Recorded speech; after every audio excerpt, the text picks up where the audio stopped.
اللهم صل على محمد وعلى صل على إبراهيم وعلى اللهم بارك على محمد وعلى آل إبراهيم إنك حميد مجيد على محمد وعلى آل محمد كما باركت على آل إبراهيم إنك حميد مجيد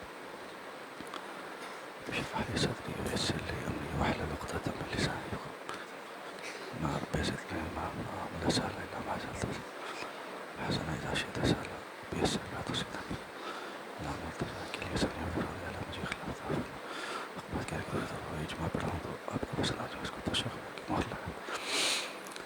السلام عليكم ورحمة الله وبركاته. إن الحمد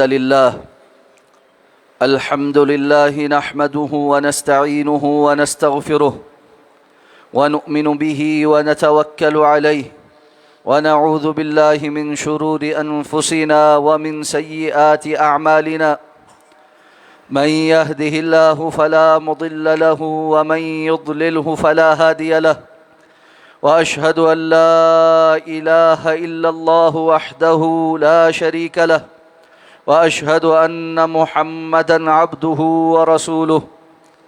اللهم صل على محمد وعلى آل محمد كما صليت على إبراهيم وعلى آل إبراهيم إنك حميد مجيد.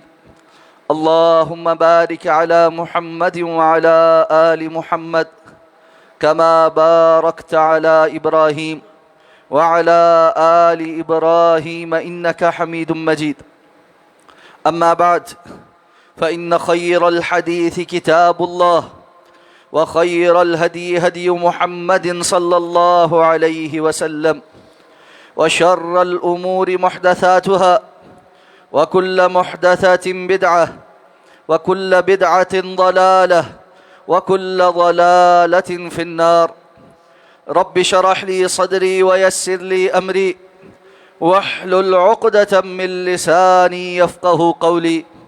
اللهم انفعنا بما علمتنا وعلمنا ما ينفعنا وزدنا علما. رب أعوذ بك من همزات الشياطين وأعوذ بك رب أن يحضرون. أما بعد فأعوذ بالله من الشيطان الرجيم. بسم الله الرحمن الرحيم. سبح اسم ربك الأعلى الذي خلق فسوى والذي قدر فهدى والذي أخرج المرعى فجعله غثاء أحوى. احباب سے گزارش ہے کہ جو پچھلی صفوں میں تشریف فرما ہیں پہلے اگلی صفوں کو مکمل کیجیے. جو آگے تشریف فرما ہیں ان سے بھی گزارش ہے سمٹ جائیں اور اپنے ارد گرد جو اضافی جگہ ہے وہ باقی موجود لوگوں کے لیے خالی کر دیں اور اس کو پر کر لیں. بارک اللہ فیک، تاکہ بعد میں آنے والے جو ساتھی ہیں ان کو تکلیف نہ ہو. حیاکم اللہ.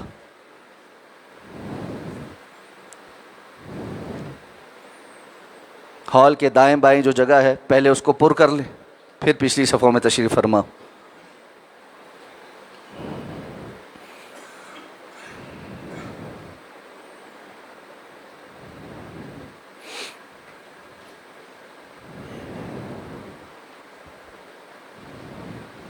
جزاکم اللہ خیر.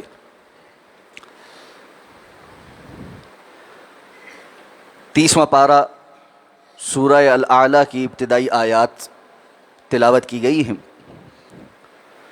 گزشتہ سے پیوستہ خطبہ جمعۃ المبارک میں اس سورہ مبارکہ کی تفسیر اور معانی کے حوالے سے گفتگو کا آغاز ہوا.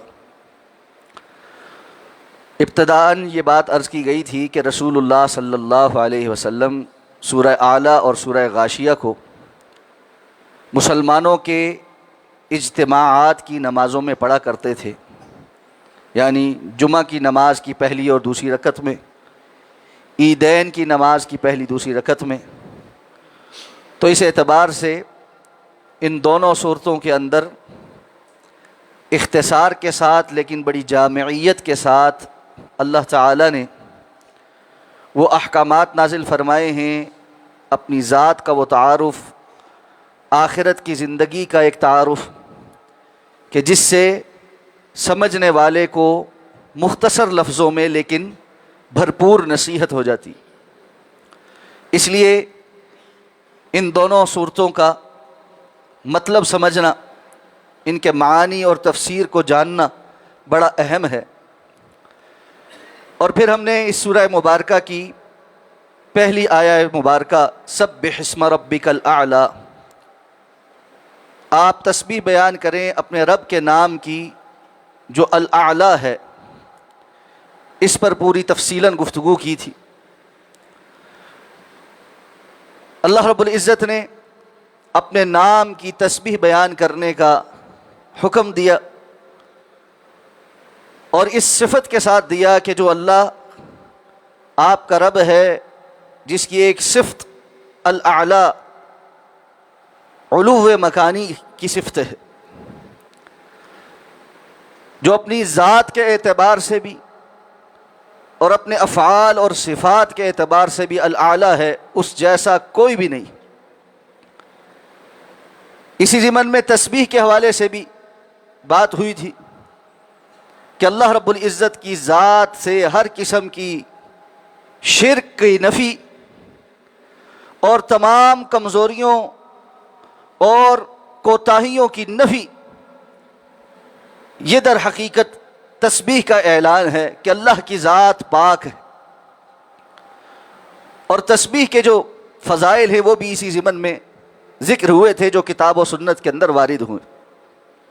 رسول اللہ صلی اللہ علیہ وسلم اللہ رب العزت کے اس حکم پر جواباً سبحان ربی الاعلی یہ پڑھا کرتے تھے، اور نماز کی سجدوں کی جو تسبیح ہے وہ بھی یہی ہے کہ سبحان ربی الاعلی، میرا رب جو الاعلی ہے وہ پاک ہے. اگلی آیات میں جو آج تلاوت کی گئی ہیں، اللہ رب العزت کے کچھ ایسے افعال ذکر کیے گئے ہیں کہ جس کی وجہ سے اس کی ذات الاعلی ہے اور اس کی تمام کی تسبیح بیان کرنی چاہیے. تو سب سے پہلے فرمایا الذی خلق فسوى، اس کے نام کی تسبیح اس لیے بیان کرو کہ وہ پیدا کرتا ہے. الذی خلق، جس نے پیدا کیا، فسوى، اور بڑا درست بنایا، یعنی پیدا بھی کیا، اور جس بھی چیز کو پیدا کیا اس کو جو کام اللہ رب العزت نے تفویض کرنا تھا اس کام کی صلاحیت کے ساتھ بڑا ہی درست بنایا. اس کے جتنے جسمانی اعضاء ہیں ان کو جس مقام پر ہونا چاہیے تھا وہ بالکل اپنے بہترین مولڈ کے اندر ہے. اسی لیے انسان کے بارے میں فرمایا لقد خلقنا الانسان فی احسن تقویم، ہم نے انسان کو سب سے خوبصورت ڈھانچے کے اندر، مولڈ کے اندر پیدا کیا ہے. تو اللہ تعالیٰ جب پیدا کرتے ہیں تو بہترین پیدا کرتے. الذی احسن کل شیء خلقہ، جس نے ہر چیز کو پیدا کرتے ہوئے بڑا حسین بنایا ہے، خوبصورت بنایا. اور اللہ رب العزت کی یہ صفت بڑی ہی شان والی صفت کہ وہ خالق ہے.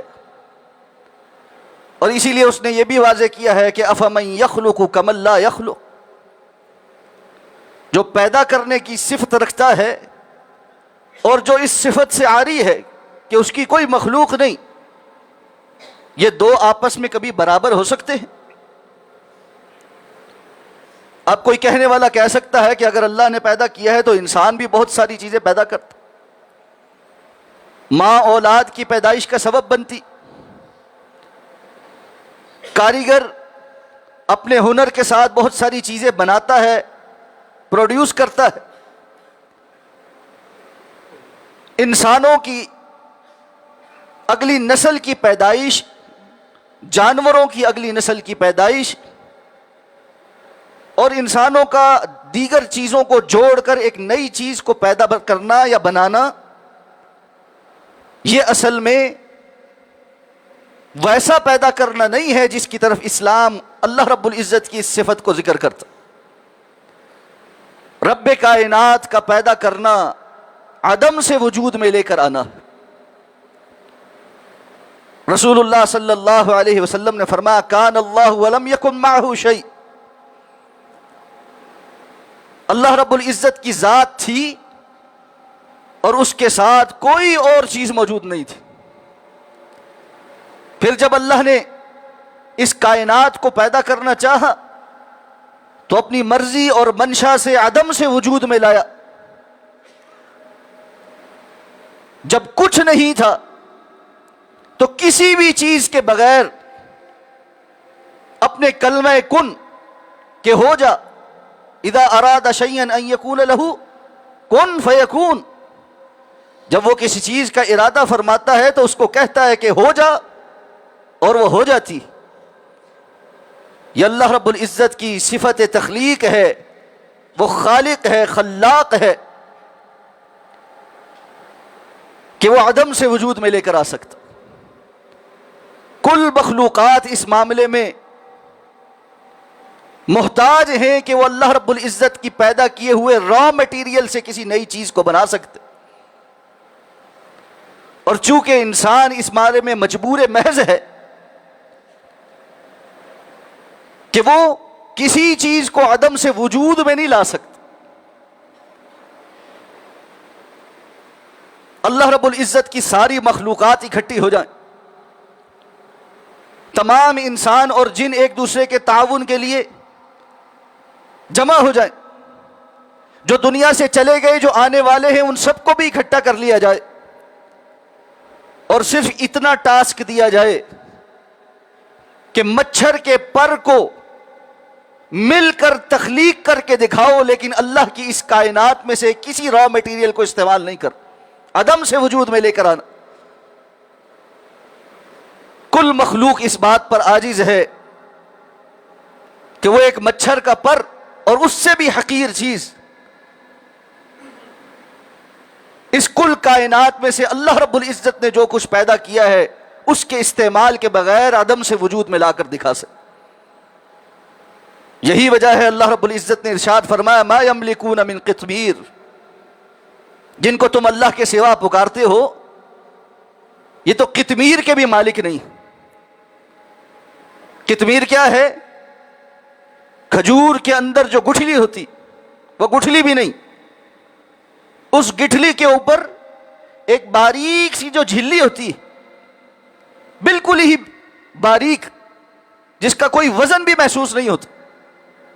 اللہ فرماتے ہیں جن سب کو تم اللہ کے مقابل پکارتے ہو، خواہ وہ انبیاء کو پکارنے والے ہوں، اولیاء کو پکارنے والے ہوں، شجر حجر کو پکارنے والے ہوں، بتوں کو پکارنے والے ہوں، سورج چاند کی عبادت کرنے والے ہوں، جتنے بھی غیر اللہ لوگوں نے بنا رکھے ہیں ان سب کو اکٹھا کر لیا جائے، وہ اس قطمیر کے بھی مالک نہیں، کہ مالک تو تب ہوں جب وہ اس کو عدم سے وجود میں لانے والے ہوں۔ اس لیے اللہ رب العزت کی جتنی بھی صفات ہیں اللہ کے تعارف میں جب ہم ان پر ایمان لاتے ہیں تو ایک قاعدہ ہمیشہ یاد رکھنا ہے، اور وہ ہے نفی اور اثبات کا قاعدہ۔ جس طرح کلمہ توحید لا الہ الا اللہ کے دو عناصر ہیں، ایک نفی ہے اور ایک اثبات ہے۔ لا الہ کوئی معبود نہیں، یہ نفی ہے۔ اثبات الا اللہ، معبود ہونا صرف اور صرف اگر کسی کے لائق ہے تو وہ اللہ رب العزت کی ذات۔ بالکل اسی طرح لیس کمثلہ شیء، اللہ رب العزت کے مثل کوئی بھی نہیں، اس لیے اللہ کی جملہ صفات میں بھی یہ نفی اور اثبات ہے۔ جب ہم کہیں گے اللہ رب العزت خالق ہے، اللہ رب العزت خالق ہے، الخالق یہ اللہ کا صفاتی نام ہے، تو صرف یہ نہیں کہ اللہ خالق ہے، بلکہ ساتھ اس بات کی بھی کبھی یقین رکھنا کہ کوئی اور خالق نہیں، صرف اللہ ہی خالق ہے۔ تو اللہ کے نام کی تسبیح اس لیے بیان کرنی ہے وہ الاعلیٰ ہے، اور وہ اعلیٰ اس لیے ہے کہ الذی خلق، کہ اس نے پیدا کیا ہے۔ کل کائنات اللہ کی مخلوق ہے، وہ خالق ہے، اور صرف پیدا بے ڈھنگا نہیں کیا، فسوا، ایسا پیدا کیا ہے کہ بڑا ٹھیک اور درست بنایا، ٹھیک اور درست بنایا۔ باقی مخلوقات کو چھوڑ کر اگر ہم صرف اپنے اس جسم اور اس سے متعلقہ جو نظام ہے اس کی طرف نظر دوڑائیں تو تمام اعضاء بہترین انداز میں ہر مولڈ میں اور جس ڈھانچے میں اللہ نے ڈھالے ہیں، اگر اس بات کو سمجھنا ہو تو بسا اوقات انسانوں نے اس معاملے میں جو کھیل کیا ہے اس کو دیکھیں۔ بچے جو کارٹون دیکھتے ہیں ان میں انسان نما کچھ مخلوقیں بنی ہوتی، کسی کے ہونٹ موٹے ہیں، کسی کی ناک پکوڑے جیسی ہے، کسی کی دو آنکھوں کو ایک آنکھ بنا کر درمیان میں لگایا ہے، کسی کے کان بڑے کیے ہیں، کسی کا قد کاٹ عجیب کر دیا ہے۔ اگر واقعتاً انسان اس حلیے کے اندر دنیا کے اندر آ جائیں تو حقیقتاً ان کی طرف نظر بھر کر دیکھنا ممکن نہ۔ فسوا، اس نے بڑا درست بنایا۔ اب ایک سوال ہو سکتا ہے کہ بعض ایسے افراد بھی اور جانوروں میں بھی پیدائشی طور پر نقص اور عذر کے ساتھ معذور لوگ پیدا ہوتے، تو اللہ فرماتے ہیں الذی خلق فسوا، جس نے پیدا کیا ہے اور درست بنایا ہے۔ تو ان کے متعلق کیا حکم؟ ایک بندہ ہے، پیدا ہوا معذور ہے، نابینا ہے، پیدا ہوا اس کے جسمانی اعضاء میں سے کچھ اعضاء درست نہیں ہے، تو پھر فسوا کا معنی کیا؟ اللہ رب العزت انسان کو یہ بتلانا چاہتے ہیں کہ اللہ نے اس پر کیا نعمت کی ہوئی، اگر ان نعمتوں میں سے کچھ نعمت اللہ رب العزت سلب کر لے تو تم کیا کر سکتے ہو؟ دنیا کے بعض بہت بڑے لوگ، بظاہر بڑے امیر کبیر وسائل رکھنے والے، ان کی اولادیں معذور ہیں، تمام تر وسائل ہونے کے باوجود دل میں انتہا درجے کی محبت اور ان کی صحت کے لیے جذبات رکھنے کے باوجود وہ کچھ کرنے سے قاصر۔ یہ اللہ رب العزت دنیا کے اندر ہی کچھ مثالیں چھوڑتے ہیں تاکہ سمجھ آئے کہ جس رب نے درست بنایا ہے اس کی کتنی بڑی نعمت ہے کہ اس نے سب کچھ ٹھیک ٹھاک رکھا۔ یہی وجہ ہے رسول اللہ صلی اللہ علیہ وسلم کی حدیث مبارکہ جو متعدد بار آپ سن چکے کہ جو بندہ صبح اس حال میں کرے کہ اس کے ارد گرد امن ہو، معافن فی جسدہ، اور وہ اپنے جسم کے اندر عافیت میں ہے، کوئی معذوری نہیں ہے، کوئی محتاجی نہیں ہے، سارے جسم کے اعضاء ٹھیک کام کرتے ہیں، کوئی موذی بیماری نہیں ہے، وَعِندَهُ قُوتُ يَوْمِهِ، اور اس کے پاس اس ایک دن کا پیٹ بھر کے کھانے کا سامان موجود ہے، فَكَأَنَّمَا حِيزَتْ لَهُ الدُّنْيَا، اس کو تو جان لینا چاہیے اللہ نے ساری دنیا سمیٹ کر اس کو دے دی۔ تو یہ جسم کا ٹھیک ٹھاک ہونا، اب سوال یہ ہے کہ جس کو اللہ نے ٹھیک ٹھاک نہیں دیا تو یاد رکھیے اگر وہ اس پر صبر کرے، اللہ کی رضا میں راضی رہے، شکوہ کناہ نہ ہو، تو دنیا کی زندگی عارضی ہے، اللہ نے اس معذوری کو بھی جنت میں داخلے کا سبب بنا دے۔ اور بندہ مومن کا ایمان یہی ہے کہ وہ دنیا میں اللہ کے فیصلوں پر راضی رہتا ہے، اور اگر کوئی امتحان آ جائے اور اللہ کا کوئی فیصلہ آ جائے تو اس پر شکوہ نہیں کرتا۔ رسول اللہ صلی اللہ علیہ وسلم نے فرمایا اللہ جس بندے سے اس کی دو محبوب چیزیں لے لے، یعنی آنکھیں، بصارت لے لے، اور وہ اپنے اس معاملے پر صبر کرے، کتنی بڑی نعمت ہے، اللہ کا فیصلہ آیا وہ چلی گئی، اور وہ اس پر صبر کرتا ہے، اللہ اس کو اس کے بدلے میں جنت عطا فرمائے۔ وہ صحابیہ جنہیں مرگی کا دورہ پڑتا تھا، رسول اللہ صلی اللہ علیہ وسلم کے پاس تشریف لائے، اللہ کے رسول صلی اللہ علیہ وسلم میرے لیے دعا فرما دیجیے، اللہ مجھے صحت دے دے، مجھے مرگی کا دورہ پڑتا۔ آپ نے فرمایا اگر تم چاہو تو میں تمہارے لیے دعا کر دوں، اور چاہو تو صبر کرو اور اس کے بدلے میں اللہ تمہیں جنت عطا کرے۔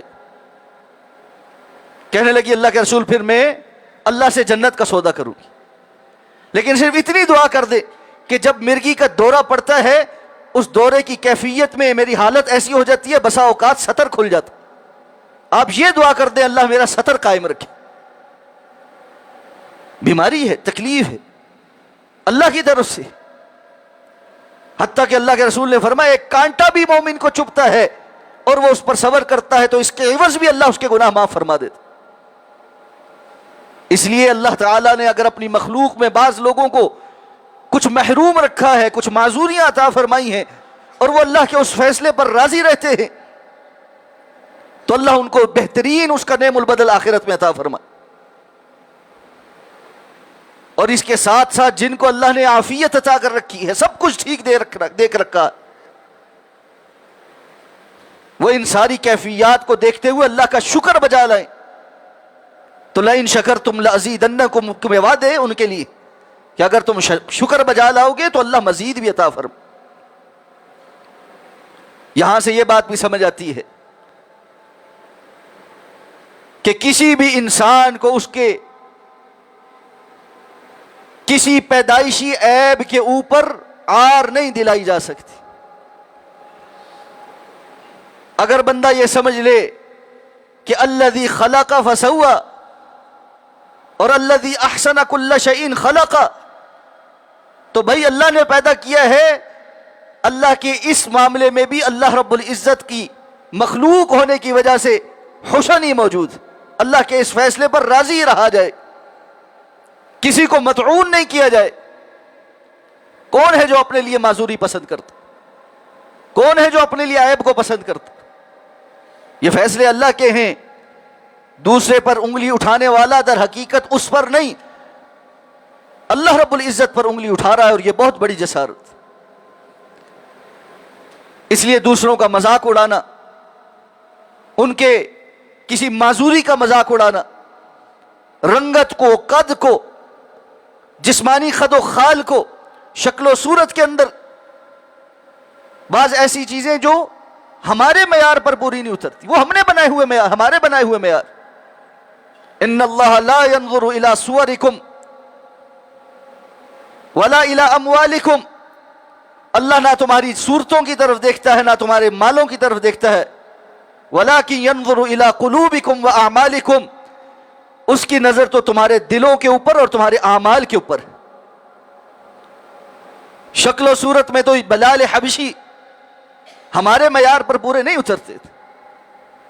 جلیبیب رضی اللہ تعالیٰ عنہ ناٹے قد کے تھے، رنگت سیاہ تھی، شکل و شباہت خوبصورت نہیں تھی، مزاج کے بھی چلبلے سے تھے، جبکہ رسول اللہ صلی اللہ علیہ وسلم فرماتے ہیں جلیبیب منا اہل البیت، ایسا مقام آپ نے فرمایا یہ جلیبیب ہمارے گھر والوں میں سے، کیونکہ معاشرہ جس کو تھتکارتا تھا اپنا تسلیم کرنے کے لیے، پروٹوکول دینے کے لیے، وہ جو ایک دنیاوی معیار ہوتا ہے کہ کسی کی نسبت اپنی طرف کرنے کے لیے ہم کوئی نہ کوئی معیار قائم کرتے، اولاد میں سے جو تیز ہو، جو صلاحیت والا ہو، جو لائق ہو، باپ کہتا ہے میرا بیٹا ہے، ماں کہتی ہے میرا بیٹا ہے، ذرا سا نالائق نکل آئے، شرارتی نکل آئے، باپ کہتا ہے تمہارا بیٹا ہے، ماں کہتی ہے اپنے پچھلوں پر گیا۔ ماں باپ سے زیادہ کون ایک اولاد کے لیے مخلص ہو؟ لیکن پھر بھی ایک معیار ہے، اچھائی کی نسبت اپنی طرف انسان کرنا چاہتا ہے اور تھوڑی سی کمی کوتاہی کی نسبت دوسرے کی طرف کرنا چاہتا ہے۔ اللہ کے رسول صلی اللہ علیہ وسلم جلیبیب رضی اللہ تعالیٰ عنہ جیسے صحابی کو، جن کو کوئی اون کرنے کو تیار نہیں، اپنی طرف نسبت کر دیتے ہیں کہ یہ ہم سے ہے، اور ایسی نسبت کہ گھر بھیجا اور جا کر کہا کہ ان کو کہو اللہ کے رسول صلی اللہ علیہ وسلم نے بھیجا ہے اور اپنی بیٹی کا رشتہ مجھ سے طے کرو۔ اس دروازے پہ گئے، اللہ کے رسول کا حکم تھا، دروازہ کھٹکھٹایا، کہا اللہ کے رسول نے بھیجا اور کہا کہ اپنی بیٹی کا رشتہ مجھ سے طے کرو۔ جس کو کہہ رہے ایک دفعہ تو وہ بھی پریشان ہو گئے کہ کون ہم سے رشتہ مانگنے آیا ہے، اور ہماری بچی جو بڑی قابل خوبصورت بھی ہے۔ کہنے لگے اندر جا کر مشورہ کر کے بتاتا ہوں۔ اہلیہ سے مشورہ کیا، انہوں نے کہا کہاں جلیبیب، کہاں ہماری بیٹی، کوئی جوڑ ہی نہیں، کوئی جوڑ ہی نہیں۔ انکار کرنے کا فیصلہ ہوا کہ اندر سے بیٹی کہتی ہے یہ مت دیکھے کون آیا، صرف یہ دیکھے بھیجا کس نے، آپ یہ رشتہ قبول کریں، اللہ اور اللہ کے رسول مجھے ضائع نہیں ہوں گے کریں گے۔ یہ رشتہ ہو گیا اور لوگوں نے دیکھا۔ حدیث میں آتا ہے مدینہ کی خواتین اس بات پر رشک کیا کرتی تھیں کہ سب سے سکھی خاتون اور سب سے بہترین دنیاوی آسائش کے اندر رہنے والی خاتون یہ اللہ کی بندی تھی جس نے اللہ کے رسول صلی اللہ علیہ وسلم کی حکم پر آنے والے پیغام پر لبیک کہا تھا۔ فسوا، وہ اللہ ہے جس نے بہترین بنایا ہے، جسے جس حال پر جہاں رکھا ہے وہ بہترین ہے، وہ جانتا ہے، وہ خالق ہے، وہ مالک ہے، کس کو کہاں کیا عطا کرنا ہے۔ جس کو زیادہ دیا ہے اس کا بھی کوئی کمال نہیں ہے، یہ رب ہے جس نے زیادہ دیا ہے۔ جس سے روک لیا ہے اس کا اپنا کوئی نقص نہیں ہے، یہ رب ہے جس نے اس کی تقسیم ہے۔ اس تقسیم کو مد نظر رکھنا چاہیے، اس لیے ساتھ ہی فرما دیا والذی قدر فہدی، اس رب کے نام کی تسبیح بیان کرو جو بڑا اعلیٰ ہے، جو پیدا کرنے والا ہے اور درست بنانے والا ہے۔ اور کیسے بنایا ہے؟ والذی قدر فہدی، جس نے ہر چیز کو مقدر کیا ہے، تقدیر کے ساتھ ایک اندازے کے مطابق بنایا ہے، اور پھر اس کا کیا کام ہے اس کی اس کو ہدایت بھی دی ہے۔ یہ بات یاد رکھیے، قدر کسی چیز کا اندازہ لگانا، ہمارا اندازہ اپروکسیمیٹ ہوتا ہے، یقینی نہیں ہوتا، ہمارا گمان ہوتا ہے، یقین نہیں ہوتا۔ اللہ رب العزت کا اندازہ مخلوق کے اندازے جیسا نہیں، اللہ رب العزت کا اندازہ بالکل ویسا ہی ہوتا ہے جیسا حقیقت میں ہونے والا ہوتا ہے، اس میں کسی قسم کا کوئی نقص نہیں، اس لیے کہ اللہ کے علم میں کوئی نقص۔ اللہ رب العزت نے کل کائنات کو پیدا کرنے سے پہلے جو چاہا اس سب کو ایک جگہ لکھ کر رکھ، جس کو ہم لوح محفوظ کہتے ہیں۔ رسول اللہ صلی اللہ علیہ وسلم نے فرمایا اللہ تعالیٰ نے قلم کو پیدا کی اور اسے حکم دیا اکتب، لکھو، اور یہ کب ہوا؟ قبل ان یخلق السماوات والارض ب50,000 سنہ، آسمان و زمین کی تخلیق سے 50,000 سال پہلے۔ اور یہ 50,000 سال بھی کوئی دنیا کے 50,000 سال نہیں ہیں کہ اس وقت تو نہ سورج تھا، نہ زمین تھی، نہ اس کی گردش تھی، نہ یہ والے ایام تھے۔ وہ 50,000 سال جو اس کے ہاں کالف سنۃ مما تعدون، جب تمہارے ہاں 1,000 سال گزرتے ہیں تو ایک دن اس کے ہاں شمار ہوتا۔ 50,000 سال قبل قلم کو پیدا کر کے حکم دیا اکتب، اس نے کہا ماذا اکتب، میرے رب میں کیا لکھوں؟ کہا مقادیر، تقدیر لکھو۔ کل کائنات کی ایک ایک چیز اپنے علم کے مطابق اللہ رب العزت نے اس کو لکھوائی، اور اسی لیے ہمارا تقدیر پر ایمان ہے، والقدر خیرہ وشرہ من اللہ تعالی۔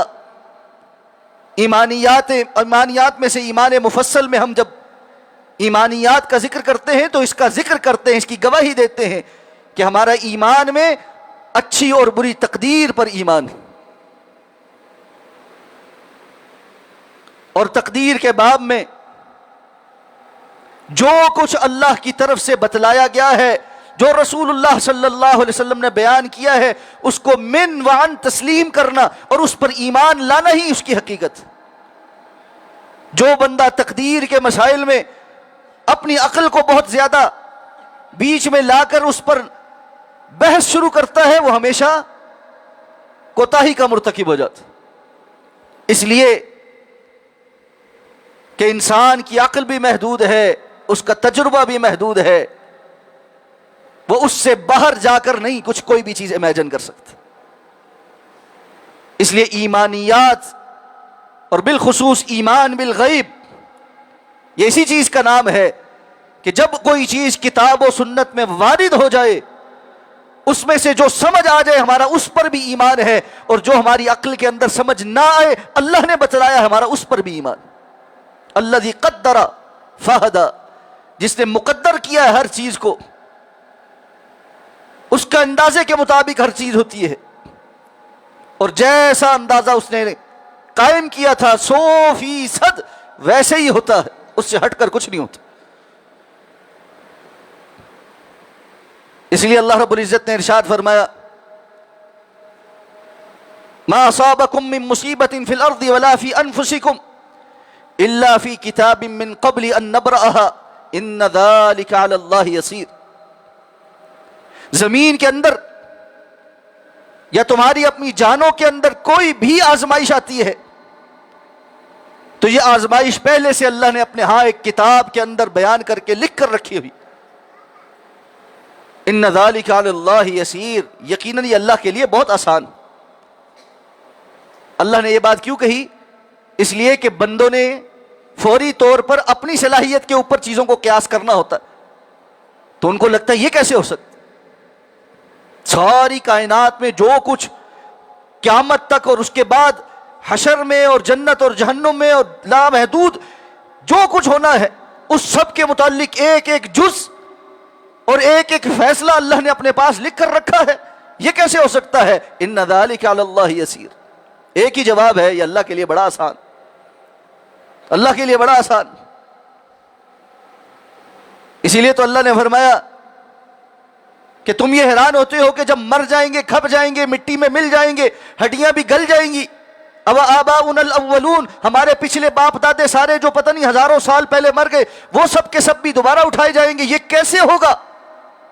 کیوں کر ہوگا؟ یہ تو ممکن نہیں۔ تو اللہ نے فرمایا تم میں سے ایک بندے کا پیدا کرنا اور ساری مخلوق کا پیدا کرنا اللہ کے لیے ایک برابر۔ یہ کمیت، کوانٹٹی کا مسئلہ، بلک میں پروڈکشن کا مسئلہ، اس کی ہینڈلنگ کا مسئلہ، اس کی جزئیات کا مسئلہ، اس کا احاطہ کرنے کا مسئلہ، یہ سارے کے سارے مخلوق کے مسائل ہیں۔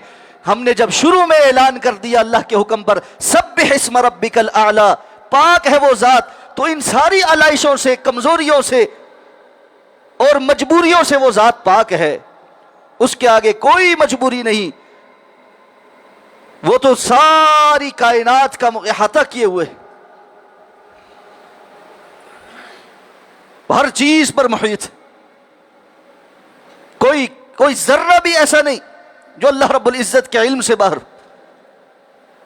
اس لیے الذی قدر فہدی، جس نے مقدر کیا ہے اور اس کے بعد اپنے تقدیری فیصلے کے مطابق جس بھی چیز کو پیدا کیا ہے، اس کو جو کرنے کی صلاحیت تھی اور جو کچھ اس سے کروانا مطلوب تھا وہ سکھایا بھی۔ وَأَوْحَى رَبُّكَ إِلَى النَّحْلِ أَنِ اتَّخِذِي مِنَ الْجِبَالِ بُيُوتًا وَمِنَ الشَّجَرِ وَمِمَّا يَعْرِشُونَ ثُمَّ كُلِي مِن كُلِّ الثَّمَرَاتِ فَاسْلُكِي سُبُلَ رَبِّكِ ذُلُلًا یخرج من بطونها شراب مختلف الوان فیہ شفاء للناس. آپ کے رب نے شہد کی مکھی کی طرف یہ بات وحی کر دی ہے کہ پہاڑوں کے اندر اور جو یہ بیلیں چڑھاتے ہیں جیسے انگور وغیرہ کی، ان کے اندر جا کر اپنا رزق تلاش کرے. ثم کلی من کل الثمرات، پھر ہر قسم کے پھلوں میں سے ان کا رس چن چن کر اپنے پاس جمع کرے، پھر اپنے رب کے بتائے ہوئے رستوں کے اوپر چلے. ان میں سے ایک ایک بات ایسی ہے، صرف شہد کی مکھی کا پھلوں کا رس چوسنا اور اس کے لیے انفارمیشن جمع کرنا اور دوسری مکھیوں تک اس کا ابلاغ کرنا، اور اس دوران ایک مخصوص حرکت جو 8 کے ہندسے کی ہوتی ہے اس میں رقص کرنا، اور ان میں ہر ایک جو موو ہے، جو مینوور ہے، اس میں اپنے پروں کو جتنی مرتبہ وہ پھڑپھڑاتی ہے ہم گن نہیں سکتے، باقی مکھیاں گن لیتی ہیں اور اس سے اندازہ بھی لگا لیتی ہیں یہ دائیں کا بتا رہی ہے، بائیں کا بتا رہی ہے، سیدھا بتا رہی ہے، پیچھے کا بتا رہی ہے، کتنا اونچا ہے کتنا نیچا ہے، کہاں پر جا کر رس موجود ہے. وہاں سب کی سب اس بات کو سمجھ کر پہنچ جاتی ہیں اور وہاں سے رس چوس کر واپس آتی. فتبارک اللہ احسن الخالقین. بڑا ہی بزرگی والا ہے وہ اللہ جو سب سے بہترین پیدا کرنے والا.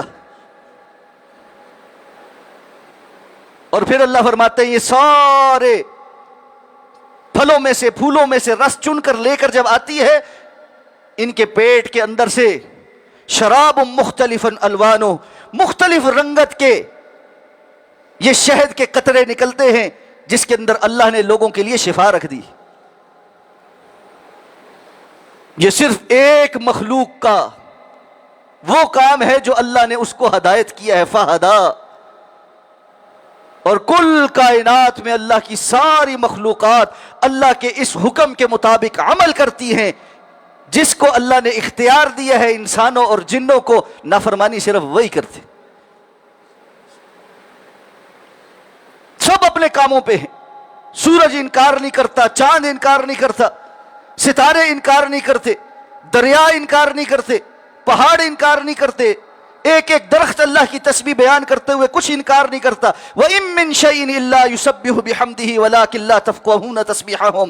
ہر چیز اللہ کی تسبیح اور تحمید بیان کرتی ہے. یہ علیحدہ بات ہے تمہیں سمجھنا ہے وہ کیسے کرتی ہے، لیکن اللہ نے ان کو جو حکم دیا ہے قدر فہدا، جس کے ذمے جو کام لگایا ہے وہ کام کرتا ہے.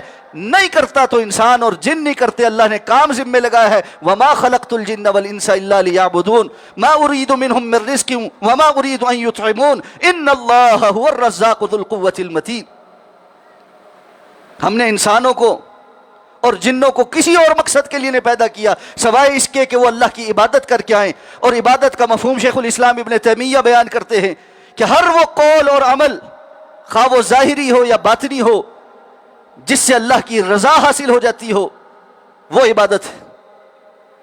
اللہ فرماتے ہیں انسانوں اور جنوں کو صرف اس مقصد کے لیے پیدا کیا ہے ہر بات کرنے سے پہلے، ہر عمل کرنے سے پہلے وہ یہ دیکھیں اس کے ظاہر اور باطن میں کیا اللہ راضی ہو رہا ہے یا نہیں ہو رہا. اللہ فرماتے ہیں ہم نے ان کو اس کام کے لیے پیدا کیا تھا. ما اريد منهم من رزق، ہم ان سے رزق کے مطالبہ نہیں کرتے. نہیں اللہ سے یہ مطالبہ، اللہ کا یہ مطالبہ ہے کہ کما کما کے اللہ کو دو اور اللہ کو رزق عطا کر. ان اللہ هو الرزاق ذو القوة المتین. وہ اللہ ہے جو ہر کسی کو رزق دینے والا ہے، بڑی قوت والا، بڑی متانت والا ہے. کل کائنات میں مخلوقات اللہ کے حکم کی پابندی کرتی ہے، نہیں کرتا تو انسان نہیں کرتا. اور پھر کہتا میں بڑا عقل مند. انہ کان ظلوما جہولا. اس قرآن کا تبصرہ یہی ہے انسان بڑا ظالم ہے اور بڑا جاہل بھی. جس کام کی ذمہ داری اللہ نے اپنے ذمہ لی ہے، رزق کی ذمہ داری اللہ نے لی ہے. نحن نرزقکم وایاہم، ہم ہی ہیں جو تمہیں بھی رزق دیتے ہیں، تمہاری نسلوں کو بھی رزق دیں گے. اس کی ذمہ داری تو بڑی محسوس کرتا ہے. کام نہیں کریں گے کھائیں گے کہاں سے؟ کام پر جانا پڑے گا، نہ کوئی جائے تو اس کو مطعون بھی کرتا ہے. لیکن جس بات کی ذمہ داری اللہ نے نہیں لی کہ جو بد عملی کر کے آئے گا اللہ اس کی بخشش نہیں کرے گا، جو صحیح عمل کر کے آئے گا اور معافی مانگے گا اللہ صرف اسی کی بخشش کرے گا، وہاں کہتا اللہ بڑا غفور الرحیم. جہاں محنت کی ضرورت ہے میرے بھائی وہاں محنت کرو، جس چیز کی ذمہ داری اللہ نے لی ہے وہاں اتنی محنت کرو جتنا اللہ نے مطالبہ کیا ہے. سبب اور اسباب کی دنیا ہے، اسباب اختیار کرنے ہیں، اسباب اختیار کر کے اللہ پر بھروسہ کرنا. سارا وقت اسباب کے ہی پیچھے رہنا اور مسبب الاسباب کو اس کے نتیجے میں بھول جانا، یہ کہاں کی عقل بندی؟ سبح اسم ربک الاعلی الذی خلق فسوی والذی قدر فہدی. اللہ رب العزت سے دعا ہے اللہ میں سمجھ کر عمل کرنے کی توفیق عطا فرمائے.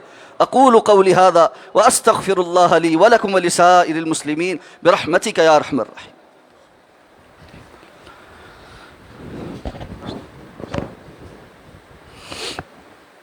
ان الحمد للہ نحمده ونستعینه ونستغفره ونؤمن به ونتوکل علیہ ونعوذ باللہ من شرور انفسنا ومن سیئات اعمالنا من يهده الله فلا مضل له ومن يضلله فلا هادي له واشهد ان لا اله الا الله وحده لا شريك له واشهد ان محمدا عبده ورسوله.